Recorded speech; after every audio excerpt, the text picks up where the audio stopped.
Greetings, everybody. This is Coach Rodney, and I would like to wish everyone a Merry Christmas and a Happy New Year 2026.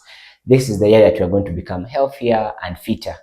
Now, as we move into 2026, I would like to share about what I call holistic weight loss, which is kind of like optimizing all aspects of your body to ensure that it helps you with your wellness and health.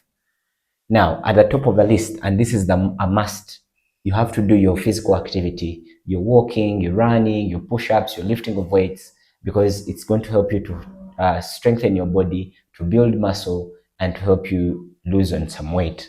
Then, second on the list is your gut microbiome. I've already talked about the biome many times, and it's kind of like the bacteria, fungus, and other microorganisms that live within your gut. They help with the absorption of nutrients, they help with your mood, they help with your immune system, they help with many other functions in the body. Therefore, if you don't eat to feed your microbiome and you inflame it, you'll find that your body will not absorb the nutrients that you put in. So you're taking in the protein to build muscle, but it can't be absorbed well because it has been destroyed. You'll find yourself with ulcers. And then over time, you'll even find yourself with what we call leaky gut, where those junctions in the small intestines that kind of like absorb nutrients into your body become wider. So your body will just be taking in all the toxins that are inside your stomach. And once that happens, you will find that there will be so many toxins in your bloodstream, and your liver, trying to protect you, will be converting all that into fat. Then the third is going to be your diet.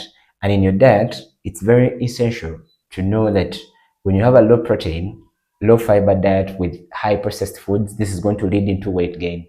So for you to increase your satiety levels and to help you to build muscle, show that you increase your protein intake and increase your fiber intake, and then focus mostly on whole foods. Then the other is going to be stress. Now, as you're working out, you need to also optimize other aspects of your life. For example, how are your relationships? Do you plan well? How are the friends you deal with? Now, if you find yourself in environments where your stress levels are so high, it's going to increase the release of this hormone called cortisol.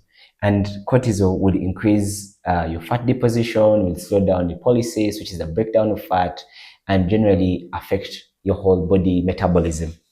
Then, as you move into your weight loss programs, is it sustainable? I see so many people are hopping onto these diets where they eat only maybe veggies and fat and healthy fat, maybe veggies, and I see so many people hopping onto random diets where they say maybe Greek just detoxes. I see many people hopping onto diets. For example, taking juice detoxes or having maybe only veggies and meat only.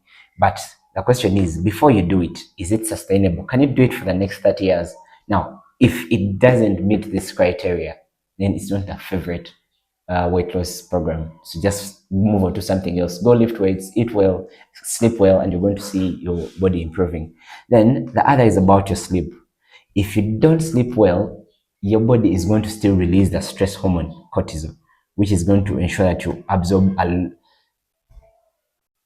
if you don't sleep well, your body still is going to release the hormone cortisol, which is going to affect your weight loss program. And in addition, if you don't sleep well, you end up binge eating because our insulin is high at around bedtime. So as the insulin sensitivity increases, even your hunger levels are going to increase and you'll find yourself wanting to eat more.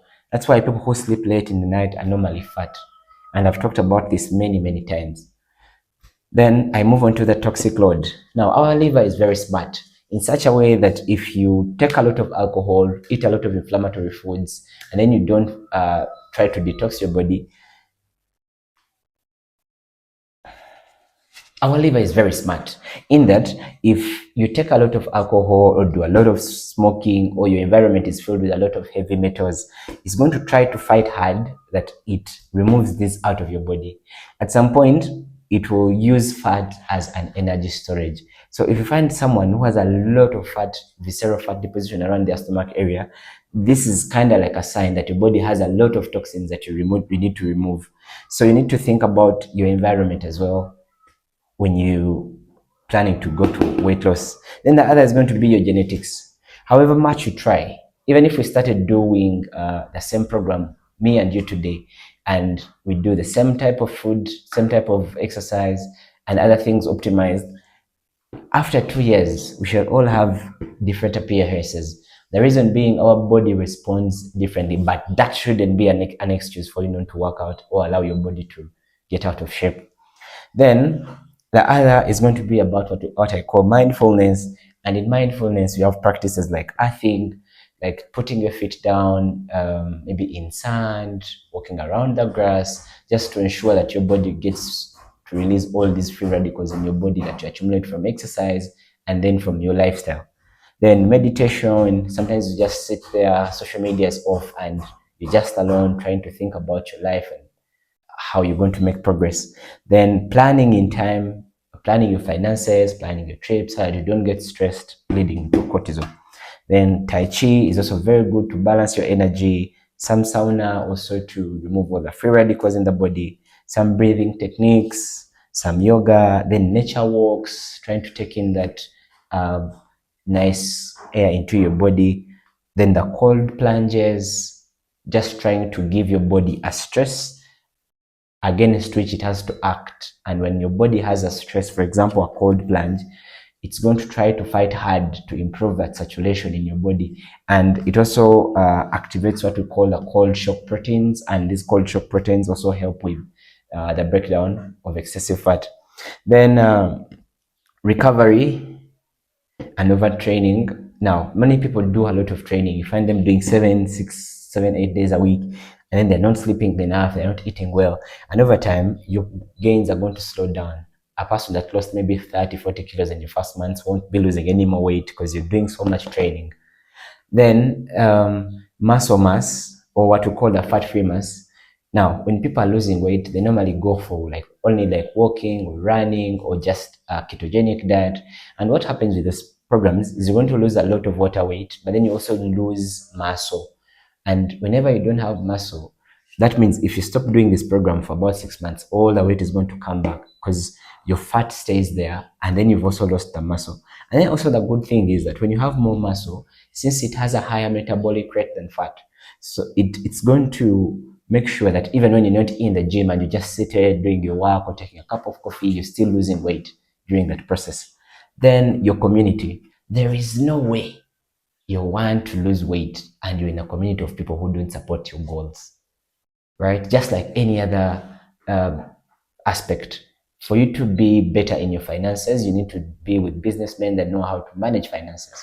So if you're in a group of people that just take you to drink or to smoke or to eat inflammatory foods and all those foods, then you're working against yourself because you're going to end up going into your bad habits again. Then your hormones. This is one of the most important, and that's why I decided to end with it last. I've already talked about cortisol, which is more like the stress hormone that